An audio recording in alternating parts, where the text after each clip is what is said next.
The Kutesiches Chelek Yud Ches Chag Shavuos Sicha Beis Lili Nishmis Rabbi Yosef Binyamin Ben Rabbi Menashe Kaltman Mazel Tov. We completed the entire Krach Yud Zayin, the 17th volume of the Kutesiches, and now we continue with the 18th volume Krach Yud Ches. Today we are learning the second Shavuos Sicha, a very, very gishmake, beautiful Sicha, explaining the connection of Moshe Rabbeinu, Dovid Hamelech, and the Baal Shem Tov as they connect to Shavuos and as they connect to each and every one of us. It's been discussed a number of times that with the time of Shavuos are connected the following. Aleph, Moshe Rabbeinu. Durch them is gegeben geworden die Torah in Shavuos. Number one, Moshe Rabbeinu, who is the one who delivered the Torah on the day of Shavuos. Beis Dovid Hamelech, was Dovid Meis Ba'atzeres. Dovid Hamelech, who passed away on Shavuos. Und Gimel, der Baal Shem Tov, was eich sein ist Talkas gewesen Shavuos, the Baal Shem Tov, who also his day of his passing was on Shavuos. There is a vart that is said that Yom Revi Shenitlu Boy HaMa'oros. It was the fourth day that the luminaries were hung in the heavens, and then it is also read Shenitlu with a tes, the day that the luminaries were taken from us. And from this it was learned that it was on a Wednesday that was the Petira of the Baal Shem Tov, and in the year Tovg Kuf Chaf, which is 1760, which is the year of the Petira of the Baal Shem Tov, Wednesday was the first day of Shavuos.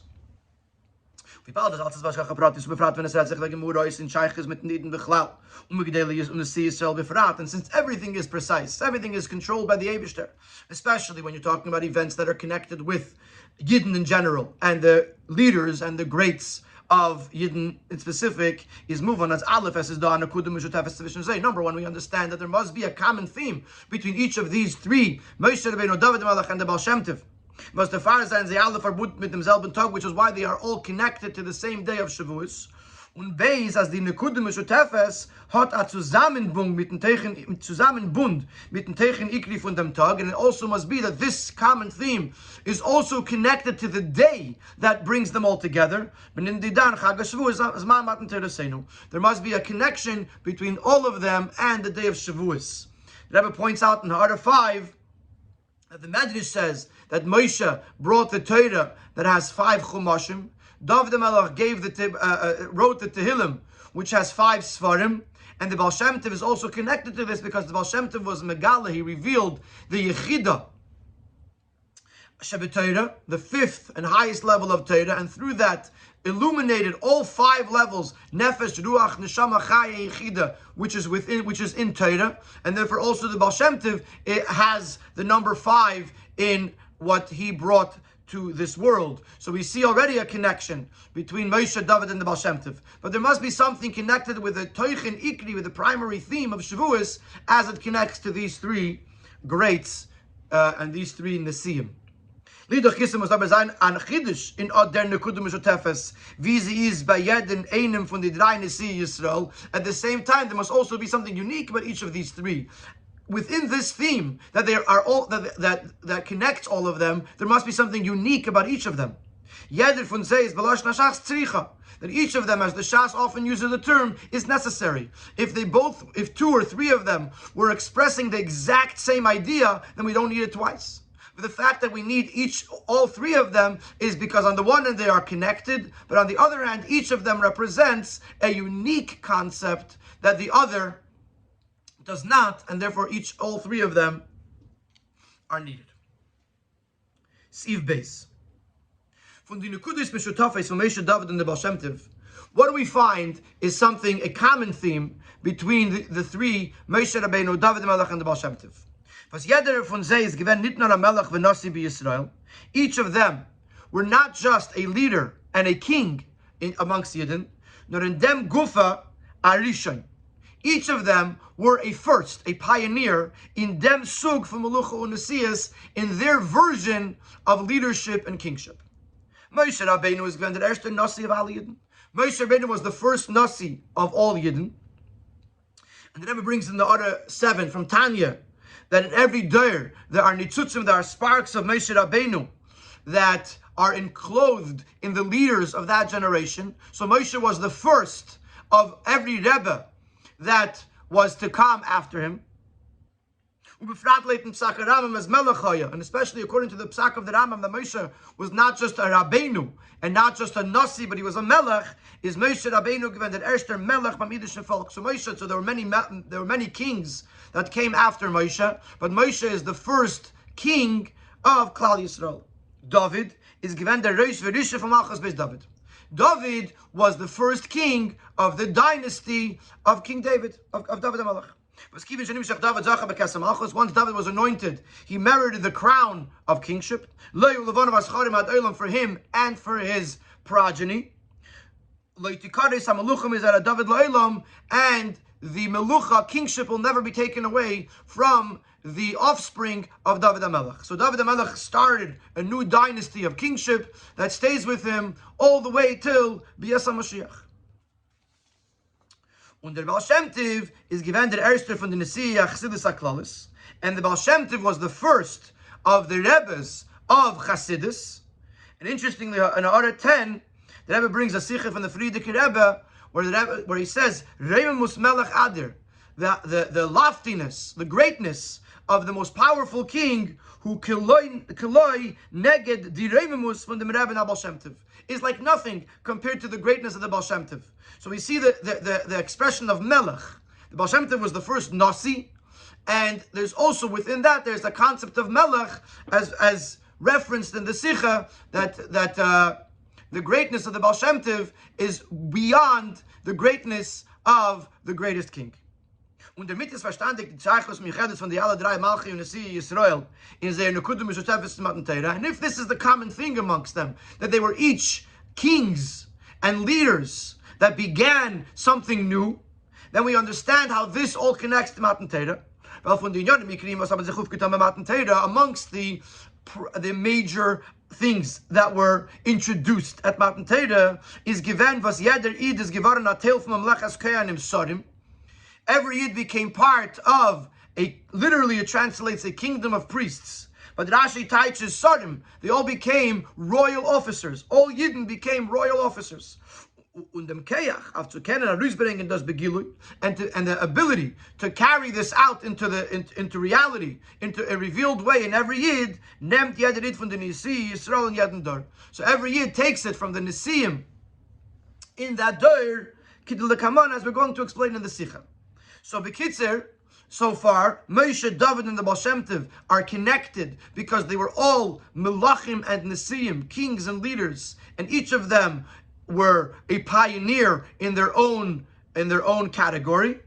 And this connects to Shavuos because Shavuos, every Yid became a part of the royal family, and therefore it is connected to each of these Melachim or Nesiim who facilitate the ability in every Yid to express their royalty.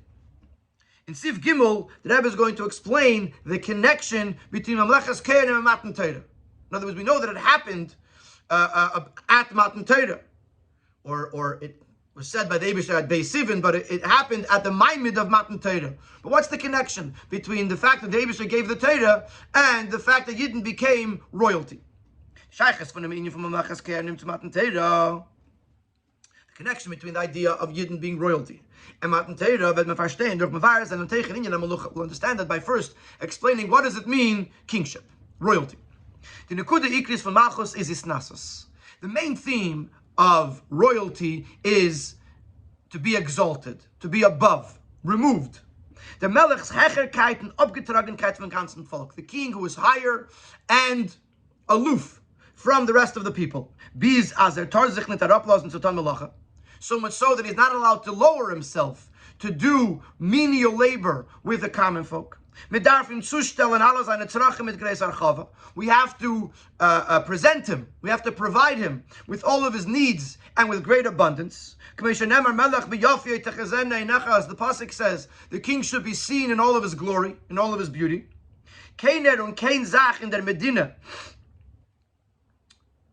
can nicht abhalten der Melech von durchführen sein Nutzen, and nobody and no thing within the kingdom can stop the king from fulfilling, from implementing his will.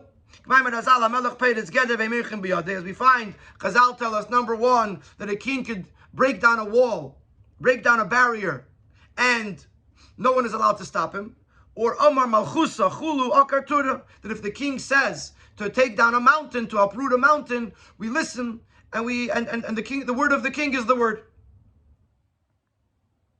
So kingship, royalty represents the fact that the king is above and in a sense removed from the people.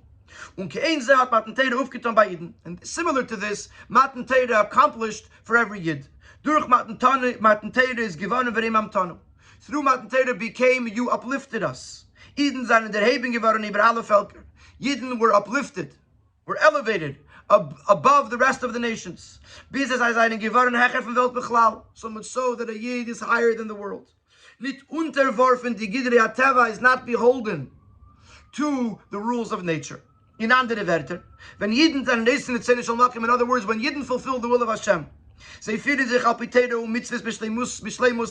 Torah mitzvahs completely, properly. Not only do they receive all of their necessities, and with abundance, but more than that, they don't need to plow, they don't need to plant, they don't need to do anything. Their work is done by others, which is the idea of a melech. That the worldly matters get done for them, they're provided with their needs, and they have to do nothing. So this is the general concept, that a Yid became a melech over the world. Well, how do you zoom in on this in the person's individual life? When it comes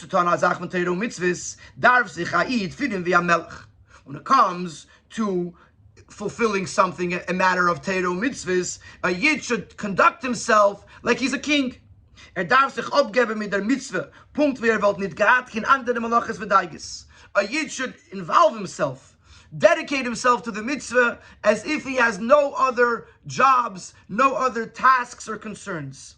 Just like somebody whose needs are being provided with abundance, so too a Yid should know that everything is being provided for him, and therefore it shouldn't distract him to do Torah mitzvahs in the most beautiful, most perfect way. No practical, natural calculation should hold him back, should stop him from doing a mitzvah. Because when it comes to the matters of Torah mitzvahs, the Yid is the boss. There's an expression in English, like a boss. A Yid does Torah mitzvahs like he's the boss, the king of the world. Not that he has to figure out how to do it because nature is telling him that he's busy with other things. Fakert. That's the Maimer Chazal. When Yidden do the will of Hashem, their work is being done for them. So everything that a Yid needs is being done for him. And therefore he could engage in Torah mitzvahs like a king. When a Yid gets through, and when a Yid approaches the fulfillment of Torah mitzvahs with this attitude of Mamlechas Kehanim, with this attribute, he doesn't have to battle against his Yetzirah, or with other distractions, it comes peacefully. He rises above the world around him, knowing that he's VIP, knowing that he is part of the royal family. So to begin with, there are no distractions. So this is the Keshet Matan Torah. The Eibishter gave us the Torah, and the Eibishter gave us the ability to rise above the world and to do our job in Torah mitzvahs as if there's no world, as if there's no distractions, without making calculations of parnasa and other things that seem to pull me away from Torah mitzvahs. The question might be, how practical is this? Sif Dalet. A Yid can the Chaber frag, and a Yid's going to ask, if you're talking about the neshama and the essence of the neshama. Was es hechef von islapsus and guf, which is beyond being enclosed in a physical body. Is verstandig as kein Sach von Welt und Gasmis kennen it mevalvel sein. It's understood that nothing in the physical world can distract or confuse him in the Verbund mit dem Eibishten, in his connection with, in his bond with Hashem, through fulfilling the will of Hashem, which are the mitzvahs of the King of the world. His neshama is in a different place. What's going on in the world and below doesn't affect him. However, but if you're talking about the neshama as it is enclosed in the body, and it is involved with the worldly matters, which limit him and distract him, how could you demand of him? How can he rise above this engagement, this immersion into the physical world, and in a genuine way?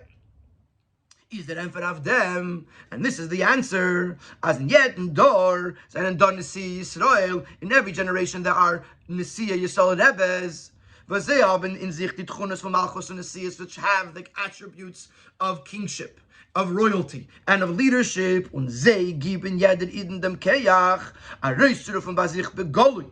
Al Kolponim haben wir ein von die Tchunas von Mamlechas Keanim, they give each jeder Keach. That he should bring out within them, they should bring out within themselves, in a revealed way, at least something, a part of this attitude, this approach of Mamlechas Kehanim, that even though he's in this world and he has to engage in this world and worldly matters, nevertheless, he's able, when it comes to Torah mitzvahs, he's able to rise above this world and fulfill Torah mitzvahs like a king. So that is the role of Moshe, Dovid, and the Baal Shem Tov, and the Nisi Yisrael Shebecholder. And in Sifei, the Rabbi is going to continue to explain more in detail how do Moshe and Dovid and the Baal Shem Tov, how do they boost the Yid's ability to engage and to conduct himself as a Melech.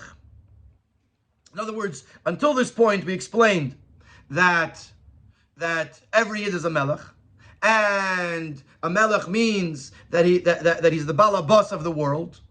And if someone's going to ask a question, if I have to engage in the world, how do I rise above the world? The answer is through a connecting with the Nisi Yisrael, who imbue the Yid with the power to rise above the world and to be a king. And in Sifei, the Rebbe is going to talk about Moshe, Dovid, and the Baal Shem Tov.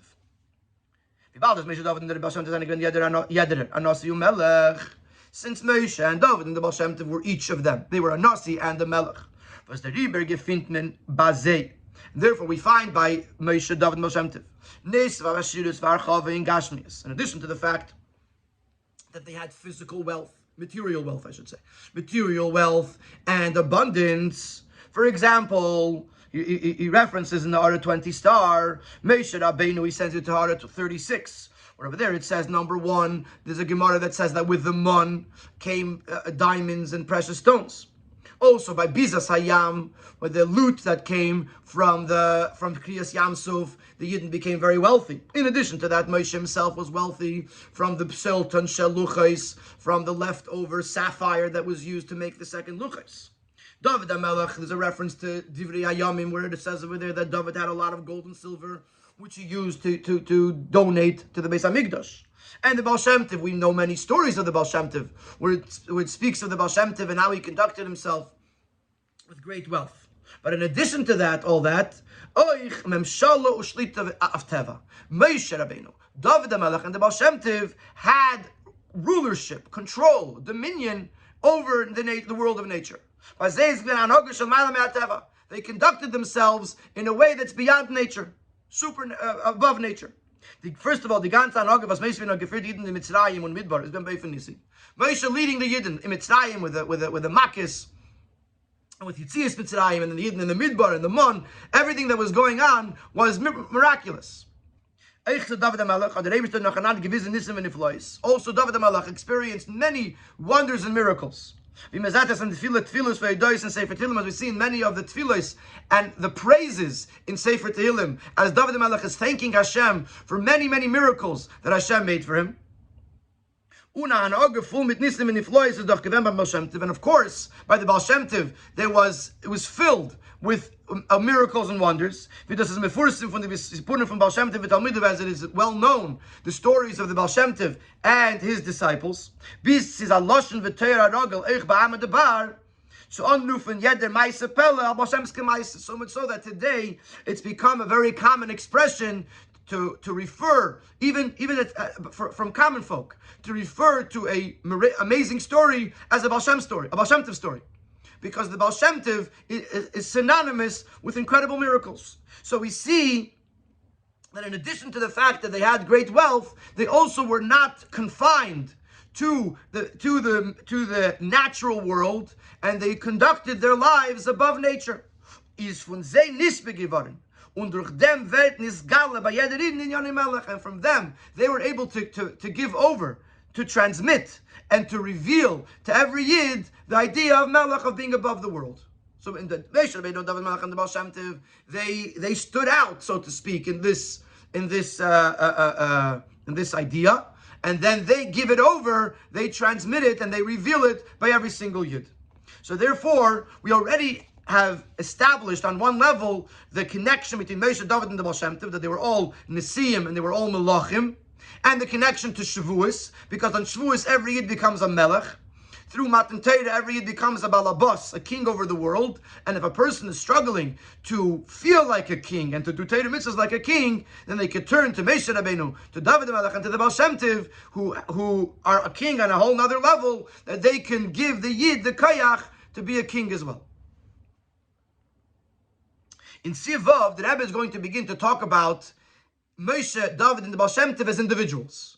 Till now we were talking about them, the common theme that connects them, that they were all kings. But we said in the beginning of the Sikha that if they're all kings, then you don't need three of them. The fact that there were three different ones at three different times, it must be that each one has its own unique quality that is different than the others. And in Sifav, the Rebbe is going to begin to explain this idea. To verstehen, was jeder von sie, was jeder von sei Moshe, Dovid, and the Baal Shem Tov. It's must be to now to understand the unique element that each of them, Moshe, Dovid, and the Baal Shem Tov, contribute to the Yidden. So the first thing we have to introduce is that the revelation of Matan Torah had within it three separate elements. Aleph, that etzem is galos alakus Matan Torah, vayeda devaya al Har Sinai. The actual revelation that took place on Har Sinai at Matan Torah. Was es given in ganzen Hecher von Teva und Welt, it was totally beyond this world. It affected nature. Nature shut down. People who were ill became healthy. The birds didn't chirp, and the animals didn't make the sounds that animals make. The world was silent, and nature stopped for Matan Torah. But it was temporary. It was in the moment. There was an incredible revelation that overwhelmed nature, and in that moment there was nothing else but the revelation. Base. The second element is the Titzah und Pe'ula von der Hitzgalus und Welt. What was the impact of this incredible revelation? As ich nach dem Moshe Chayevel, Nistalka Shechina, that even after the Eibishter returned back to heaven, this intense revelation came to an end. But it affected the world, that the nature of the world became more refined. That from that point and forward, it became easier to reveal godliness into this world. So you have the moment of Matan Torah, which is this incredible revelation. Then that revelation stops, but it had an impact on after Matan Torah, that from that point and forward, it becomes easier, it's more refined to bring godliness into this world. But Gimel, the third element, is their tachlis Matan Torah. What's the ultimate goal of it all? Es soll sein der Chibur Elyon v'tachten, to fuse together the above and the below. Or the Beloshna Tanya, to quote the Tanya, Machen von Elam Hazah Gashmi HaTachten, Shein Tachten Lamata Mimenu, Adira Le'Yizbarach, to transform the lowest of all worlds into a dwelling place for Hashem. Das heißt, as euch in dem Helem HaOlam, that even in the concealment of the world, where we cannot see any godliness. To quote the Tanya, a double and a triple darkness, which is full of negative energy. They are contrary to godliness. They say it's just me and nothing exists besides me. They're so egotistical that they ignore the existence of anything else, and certainly the existence of Hashem. Even there, a yid should be able to bring down, to carry down the light of Matan Torah into the darkest and furthest parts of the physical world. So this is our introduction. That Matan Torah had three elements: the actual moment of the revelation on our Sinai, the impact of that revelation, that the world became more refined, and the purpose and ultimate goal of that revelation to fuse together the spiritual and the physical. In Siv Zayin, the Rebbe is going to say that this is not just during Matan Torah, but this can also be seen in three time periods in Jewish history. These three ideas, these three elements of the Etzemai Galus, the Toitzah, the outcome of it, the impact of it, and the goal of it can be seen, are expressed in three time periods in Am Yisrael and Jewish history. It's man von der Hamidbar, in the number one, in the time of the Der Hamidbar, the 40 years that the Yidden spent in the desert. In der Zeit when Yidden seine Gewen Alad Mosam, in the time when Yidden were in Eretz Yisrael on their holy soil, which is from when the Yidden entered into Eretz Yisrael until the Churban Beis Hamikdash. When in the Zman HaGalus, and in the time of Galus, that's the third time period. And the Rebbe explains, the Yidden von der Hamidbar, the Yidden who were in the generation of the Midbar, who received the Torah while they were enclosed in a physical body, it remained with them. This revelation, some of it remained with them. The impact of it remained with them. They remained in the Midbar. When they were totally removed from the physical world, and in a state of supernatural living in all of their aspects. So that way they were able to be totally dedicated and immersed in the learning of Torah. Chazal said the Torah was only given to those who were eating the man. In other words, those who were eating the man were on such a spiritual level that they were able to actually receive the Torah. That was one era, one time period. In the Midbar, the Yidden were under the effect of receiving the Torah. They had no idea how to engage the physical world. They lived a supernatural life, and they were totally removed from the physical world. Then you had the next time period in Eretz Yisrael. The Yidden already went into a land that had to be settled. In a lifestyle that was according to nature. On the other hand, is Dorten the Ashkacha Yenen and Efen Goli. The Eibishter's Ashkacha, the Eibishter's providence, the Eibishter's supervision and involvement in what's going on over there is in a revealed way. The Eibishter is constantly looking after it, and his eyes are upon it from the beginning of the year to the end of the year. Meaning the Eibishter's presence is very, very felt in Eretz Yisrael. Even when you're working the land, which you have to plant and harvest, and the seasons do not rest; they continually operate. But nevertheless, the rain, the earth, it lives off of the rain. In the places where there's rivers and lakes, etc. So the land can be irrigated by the natural bodies of water. But in Eretz Yisrael, they are fully dependent on rain. And therefore they know constantly that they're dependent on the Eibishter.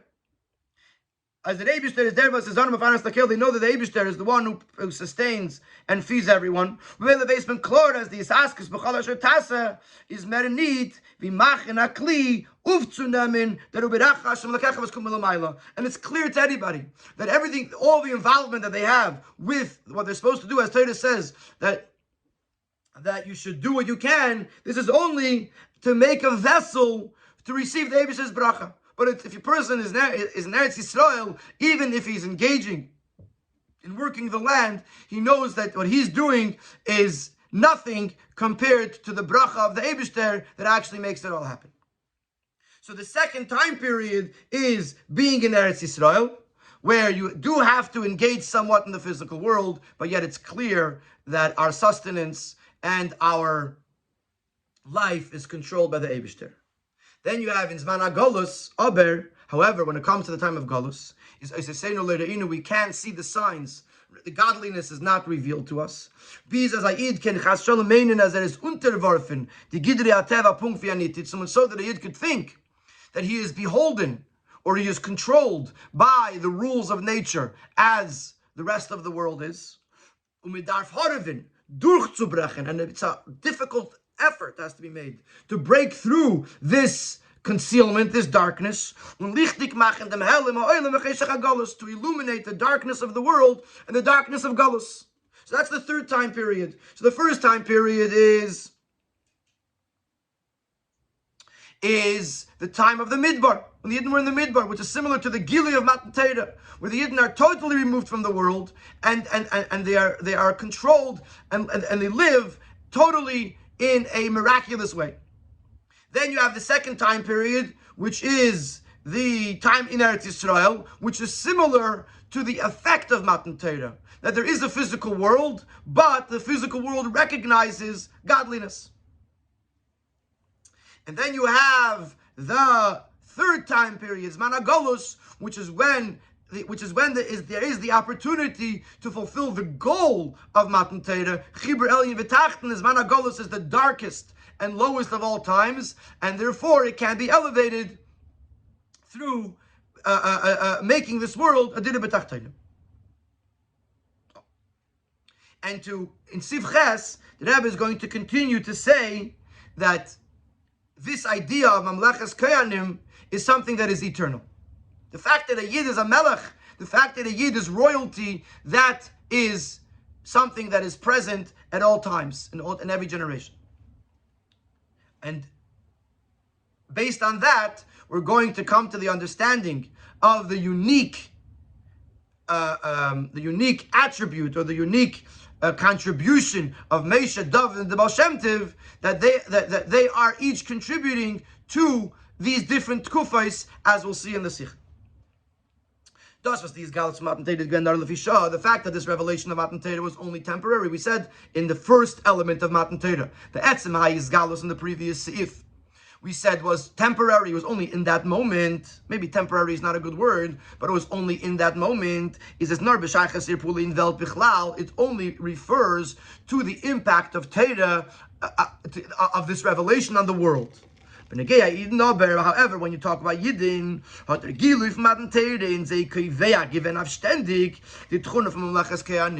however, when you talk about a Yid, the revelation of Matan Torah imprinted upon Yidden this attitude and this attribute of royalty for forever.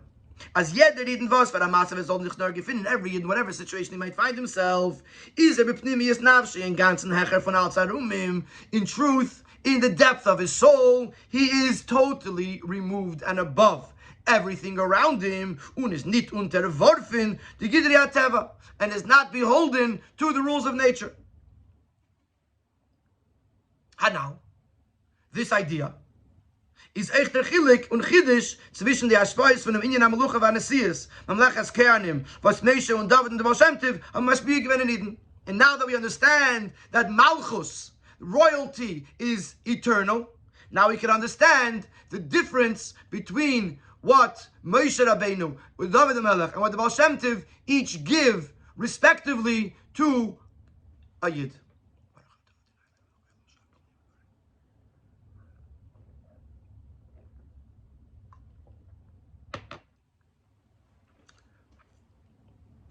Moshe Rabbeinu was durch is given the sinas atera, bis as Torah nekras al shmoi. Moshe Rabbeinu was the one who delivered the Torah, so much so that the Torah is sometimes called Torah's Moshe. hat aufgetan in sein Dor, accomplished in his generation, was haben mekabel when the Torah neshamas begufim, that received the Torah while they were in physical bodies, canal, as bazei soll sein der inyan from lechas kernim in pashten gashmis dicken sin. That in that generation, they lived as, or they received the idea of royalty in the most simple, practical sense. They received all of their needs from above without effort. Everyone received wealth and abundance when they say that and their lifestyle was one that was miraculous. And we referenced this harder before, the fact that diamonds came down with the mon, the fact that they collected bizas hayam, the loot of the Yamsuf, and b'chlal, the fact that they had mon from heaven, they had water from the Beis Shel Miriam, they had their clothes were cleaned and pressed by the Ananei HaKavod, by the clouds of glory. So they lived a totally ascetic life, totally removed from the physical world. Then they entered into Eretz Yisrael, which is the land that had to be settled. The bread from heaven, this heavenly spiritual bread, stopped. As the pasuk actually says, when you come to the land, for 6 years you're going to have to plant the field, sow the field, etc., etc. All of a sudden they were working the land. When they had to engage with actually doing work. And even though the Eibishter's Ashgacha, the Eibishter's supervision, the Eibishter's providence is in a very revealed way, which shows that in truth the Parnas is coming from the Eibishter himself, that the Eibishter is providing canal, as mentioned earlier in the Sikha, is a berdas gufa. However, the very fact that we engage with a physical world to make this keli for the bracha of Hashem can amol geben an or to made in as eines askatat visas makim in shafens and sheva parnasa. It might make the person think that his involvement in making the kli has a relevance in providing in creating his parnasa. And then it could distract him with Torah mitzvahs. In other words, even though we know that the Eibishter is ultimately the one who's providing, but we're being told, make a keli. When we're making this keli, we have to engage in the physical world. And all of a sudden we could think that a person might think, if I do less, that I might have less bracha from the Eibishter. And in that case, I have to do more, even at the expense of Torah mitzvahs. So even though in Eretz Yisrael there is a clear recognition that the Eibishter is the provider, nevertheless, a person could still get distracted from Torah mitzvahs. And this is the Rufta von Dovid Hamelech. This is Dovid Hamelech's contribution. Dovid gives the power as even in a settled land. A Yid should be able to bring to the fore the fact that he belongs to the family of royalty. He should come to the recognition that his sustenance comes entirely from above. And therefore it's in abundance. The Eibishter is not limited to small amounts. And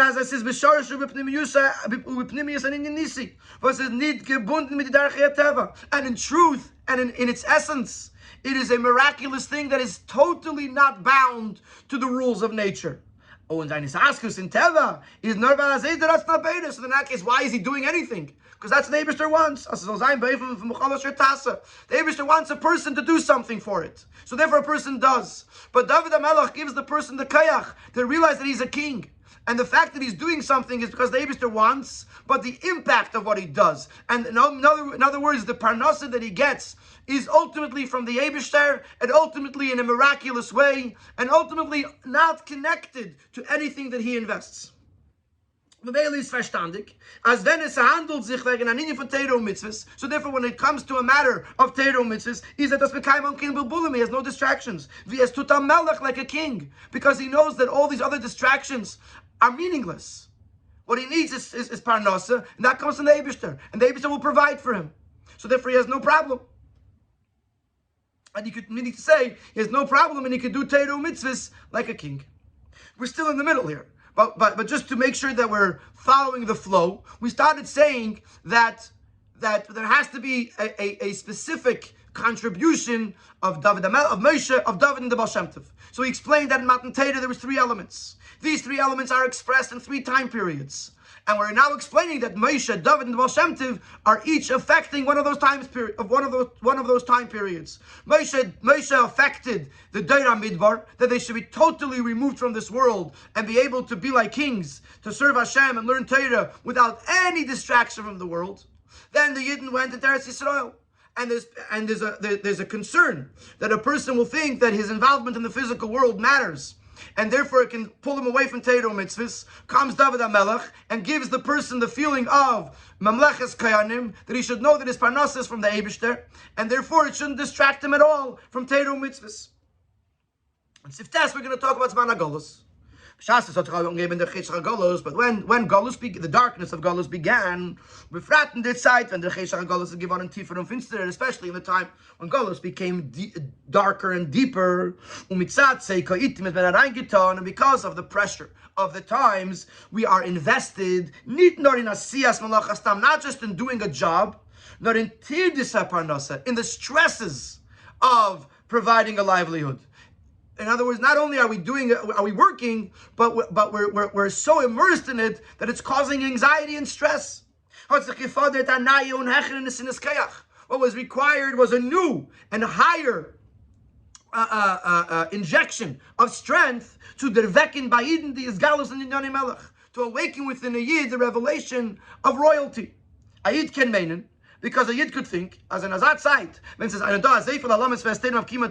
there's so many distractions and struggles to fulfill Torah mitzvahs, is it's more than enough to do Torah mitzvahs as he does regularly.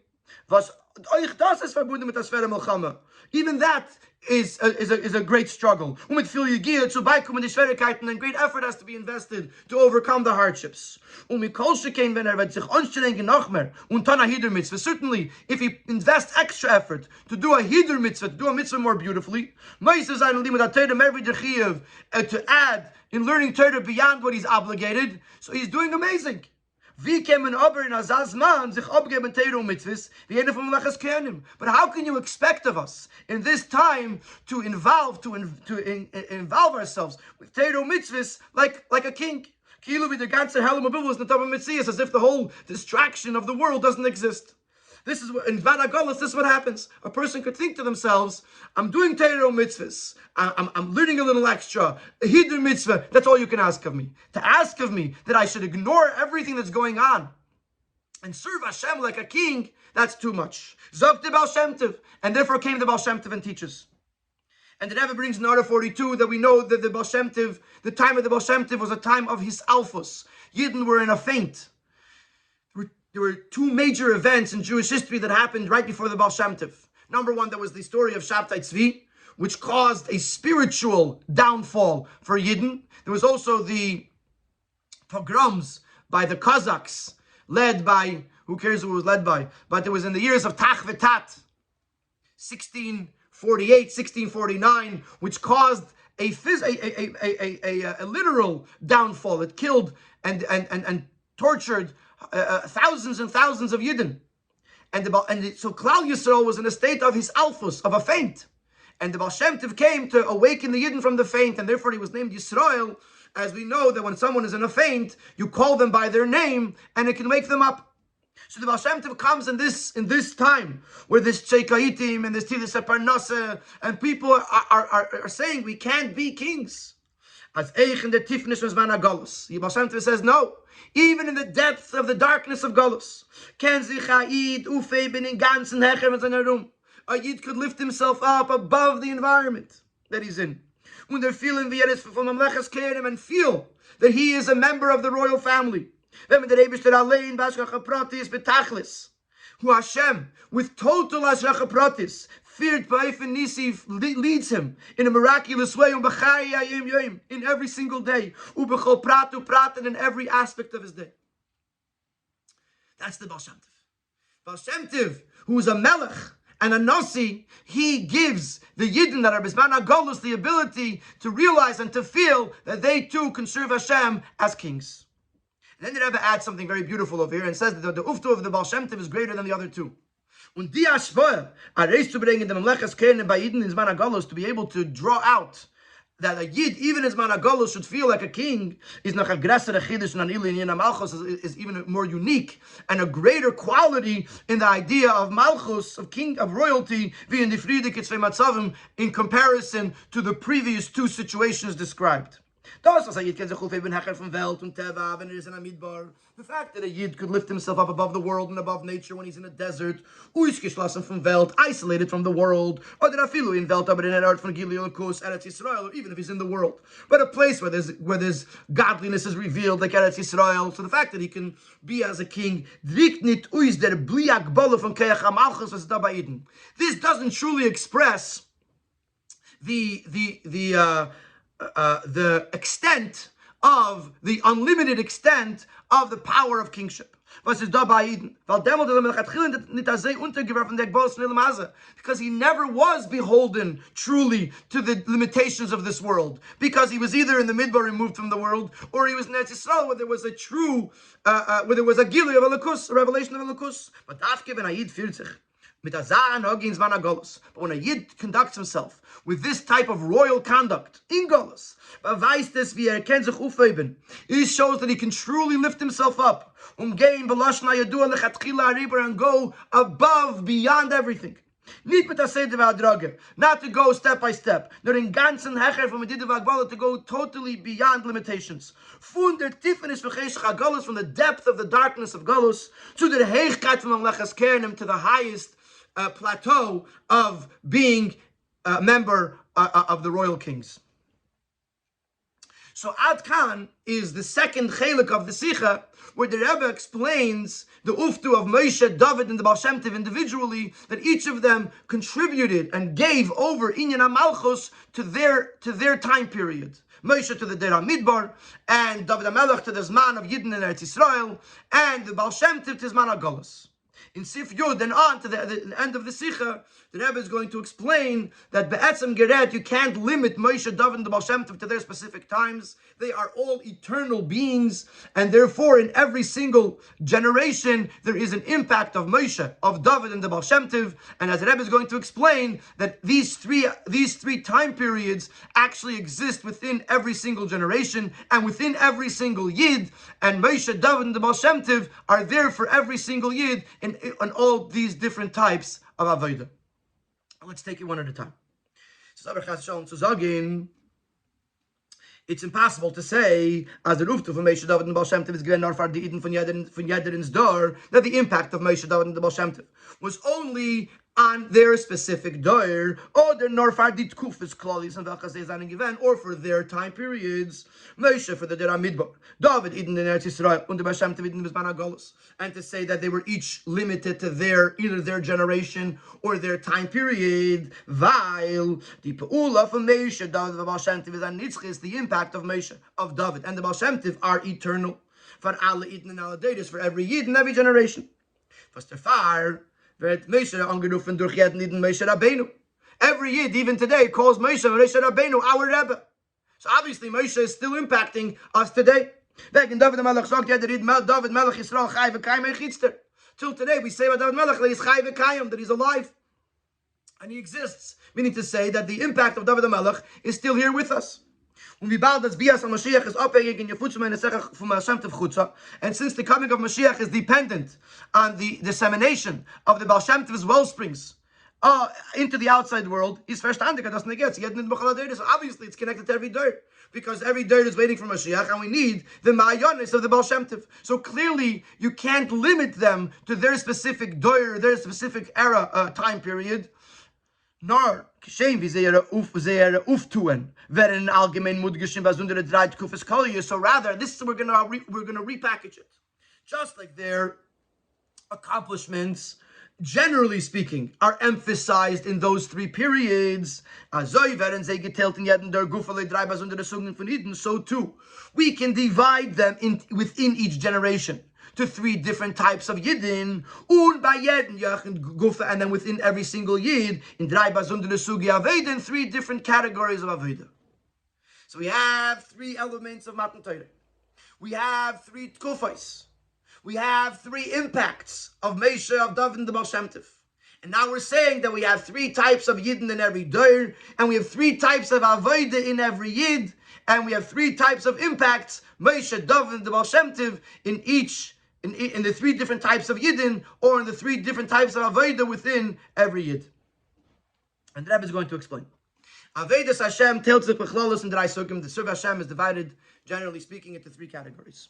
Teira, Aveda, which is Tefillah davening, Gemach, which is Ma'aseh Mitzvahs, the doing the fulfillment of mitzvahs, Koilul Ditzivuyim from Bechol Derech Echadeyu, Bechol Masecha Yom Shem Shemaim, including the commandments to impact the physical world, the material world, to make it a holy place for Hashem. These 3 categories are parallel to the 3 time periods that were mentioned before, but Midbar, Eretz Yisrael, Managolos, being in the Midbar, being in Eretz Yisrael, and being in Golos. One at a time. Teira is their Gilui for Chachmas Yisbarach. Teira is the revelation of the Eibishter's wisdom. The way we learn Teira is by bringing down Teira from above to below. To reveal the will and wisdom of Hashem into this world. Und der Far wird man durch Teira aufgeben, von Welt, and therefore through learning Teira, it lifts us up above the world. Similar to the Yidden in the Midbar who were removed from the world. When wird durch Teira Hamelech, through learning Teira we become a king. Like Chazal tell us that the Rabbanon are called kings. What is Moshel v'Shelet of Teva, which a king could rule over nature, and the Chachamim could rule over nature. In Order 51, he references Ki Yodua, the Eisis of Mevsim Shasu Atanoim v'Amiroim v'Chalaslikim v'Kech Terasam. As we know that many of the Tanoim and Amiroim were able to accomplish, perform miracles and wonders through the Kayach of their Teira. Ukidrashas Razal Hayeduais Afim Pasuk Lakel Gomer Aloi. And also we find the teachings of Chazal and the Pasuk Lakel Gomer Aloi, which we've actually had this recently in a Sikha. I don't remember which one it was. But it's a Yerushalmi which says that if a girl under the age of 3 lost her besulim, and then the Chachamim were ma'aber the Chodesh Adar, they extended it into a second Chodesh Adar, and now the girl is not 3 years old anymore. So Besula Chayzrin, she becomes a Besula again, even though physically she's been on this world for 3 years. And Chazal tell us that after 3 years, the Besulim don't come back. Nevertheless, if Teira decides, if the Chachamim decide that there's a second Adar, and all of a sudden it's not her birthday yet, then Besula Chayzrin, in the physical world, it is affected by a decision of Bezdin in Teira. So that's the first Avodah. The Avodah of Teira is something that lifts the person above the world and in a sense in control of the world, similar to the Yidden der Midbar. Tefillah is requesting your needs from the mispalel of the person who's davening. He feels that the Eibishter is providing him for his needs. Like we said with regards to Eretz Yisrael, that in Eretz Yisrael you're able to feel and to recognize that the Eibishter is one who is providing what you need. But he's still talking about his own needs. Is on this malav was felt. He's asking Hashem to fill his void. But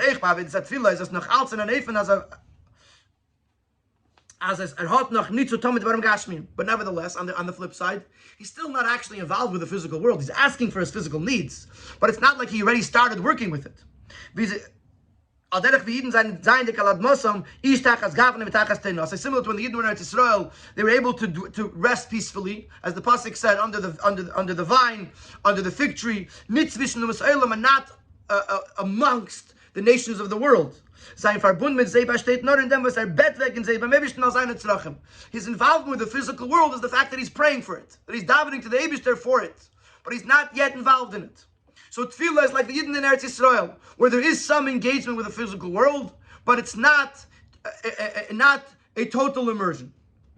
Then you have Ma'aseh mitzvahs, the mitzvahs which are being done with material objects. Certainly, the Aveda to elevate and to refine the the permissible matters of the world. In other words, there's ma'aseh mitzvah, so you take a klav gashmi and you make it a davar sebekdusha. You take the parchment and you make it holy.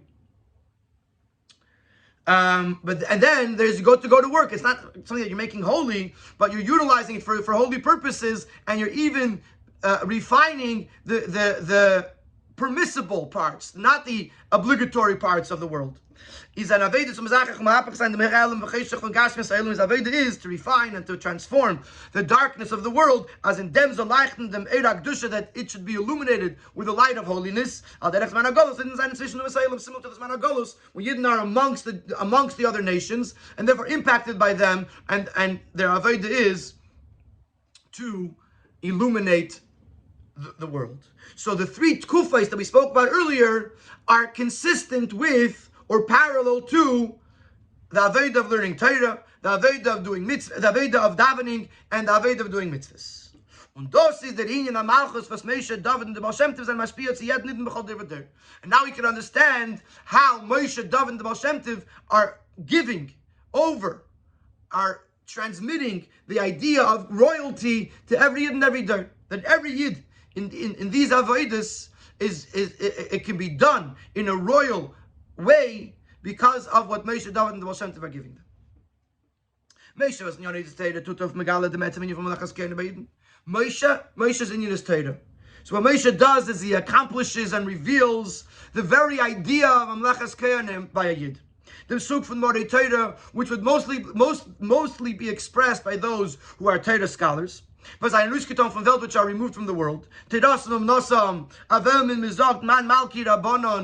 who their trade, their occupation is Torah. On Panhum it says, who are the kings, the Rabbanon. So we see the concept of kingship because they are totally immersed in Torah.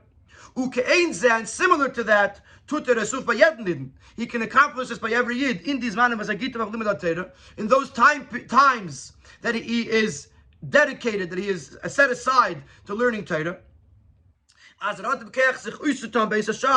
has the ability, and during those times that he's engrossed in learning, to remove himself in ganzen to totally remove himself from worldly matters and worldly concerns, and be so totally focused on the learning, just like the person who his entire occupation is learning. So another person could learn for an hour a day, for a half hour a day, and in that half hour he shuts his phone, he closes the door, and he's totally involved in those few moments as if Terasiyum Nasi. And that ability comes from Moshe Rabbeinu. That a person should at certain times learn Torah in a way that he is totally removed from the world. Then you have Dovid. Dovid represents Tefillah, which is why Dovid is the one who authored the book of Tehillim. Because Dovid was a melech. Dovid accomplishes as Eich di Aveda zol sein in a Malchus to Kineifen. But also this Aveda of Bakashas Trachav, of davening, of having to ask Hashem for one's needs, is also done in a royal way. Even though he's asked to ask for it, he has to ask Hashem for his needs. But nevertheless, we see that through Dovid, through the Koyach HaMalchus, these requests are fulfilled, and need to bat tefillah der charage was sein der kabakashim is adamato kennen sein manies vi kuvim as the bakashim nit this mal leveren, not like regularly to a regular davening, which because the request is coming from below, it's possible for there to be delays or for the answer to be withheld. Or the Akalpanim as well geduyer in sight, as on this maleveren nit bishlei musavik, or it might take some time, or it won't be fulfilled exactly as it was asked. Nor rather take it from a yad. Immediately, without any limitations and without any distractions, and in a complete way, as the will of a king is fulfilled. As it could be accomplished through Torah as well. The one Rabbi Shimon ben Yochai had to bring down rain. He said Torah on the pasuk Matov. Immediately the rain fell down in a way of blessing, in a way that it wasn't too much rain, it wasn't too little rain, it was in the way of a blessing. So similarly, through davening, same thing can happen, that the person's bakasha is fulfilled like a melech. Und der Far is doing Sefer Tehillim Tfilas Dovid Beidek Tzavis. And therefore the Rebbe adds here in the brackets that you see in Tehillim two extremes. On the one hand, it's the idea of Tehillim with Tishbach and Azevit Tefillah. It's the idea of Tehillim is praise and songs to Hashem like Tefillah. It's also one of the 24 books of the written Torah. And therefore it can have a similar impact to the impact of Torah, that when Yid says Tehillim and he davens to the Eibishter through the Kayach of David HaMelech, the Tefillah is fulfilled like a Melech, that it's fulfilled right away and in an unlimited manner. And then you have the Baal Shem Tov. Baal Shem Tov revealed the oneness of Hashem in the world. Is the Dvar Hashem was bechol rega, was is es bechol rega mahave mekayim mechayim, mahave mekayim mekayim umechayim. That the true existence of every Yid, of every creation rather, is this word of Hashem that in every single moment sustains it and gives it life. Aber das gufat der megalig wenn in nefen von Torah. But that in itself was revealed in a manner of Torah durch megalig sein apirish afem pasuk. The Baal Shem Tov taught this on the pasuk La'elam Hashem Dvarcha Nitzav Hashemayim, that your word Hashem is always standing in the heaven. And Baal Shem Tov taught that in every single moment the Eibishter is constantly and consistently giving life to the world. So the Baal Shem Tov through Torah, because we always go back to Torah. A, we're talking about Shavuos. B, more importantly, the impact of Torah is Mamlechas Kayanim. So through the power of Torah, the Baal Shem Tov taught that every single Yid, every single creation is really an embodiment of the Eibishter. Und durch dem ist gegeben geworden a Kach zu jeden Yidden. And through this, every Yid has the Kach. As eich wenn es vernommen wird, waren Gashmim, that even when he engages with the physical world. Bis libamech mit Chumriyas Eilam. Until sometimes he has to even deal with the coarseness, the grubkeit of the world. And even in a time when we can't see the signs of holiness. And therefore the refinement and the working with the world is connected with a battle, with a struggle. Nevertheless, the Yid, with the kayach of the teaching of the Baal Shem Tov, is able to lead this war as a king, as a royal. And how does he do that? As he goes out to war, he knows right away that he belongs to the king, to the royal family. And therefore he is al oivecha, he is above his enemies. He's not an equal that has to fight and win. He at the outset is already above his enemies. And therefore, as the pasuk continues, Hashem gives the enemy in your hands. The victory comes from above. And therefore, as the pasuk continues, he's able to take the captives of the world.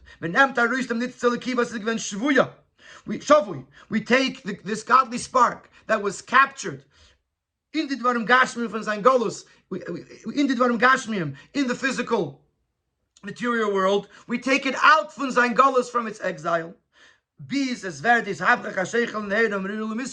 Until we're able to transform the darkness into light and the bitterness into sweetness. And this is the uftu of the Baal Shem Tov. So, in addition to the fact that there were three separate tkufos in Am Yisrael, in Jewish history, in every single Yid, there is the Avodah of Torah. And for that, Moshe Rabbeinu is there, that he should be able to learn Torah in a way that it's totally not distracted from the world, is removed from the world, which that's what Moshe Rabbeinu accomplishes. Then when the Yid engages in Tefillah, Dovid HaMelech accomplishes that his Tefillah should be answered in a way of a Melech, which is done right away and in an unlimited way. And when the Yid has to engage in the physical world, the Baal Shem Tov gives him the ability to do it as a Melech, that he's able to ride above the world, even though he's engaged with the world, and the world is in a mode of darkness. Nevertheless, he's able to rise above it and to change the world and to transform the darkness into light. And this is with the Keach of the Baal Shem Tov.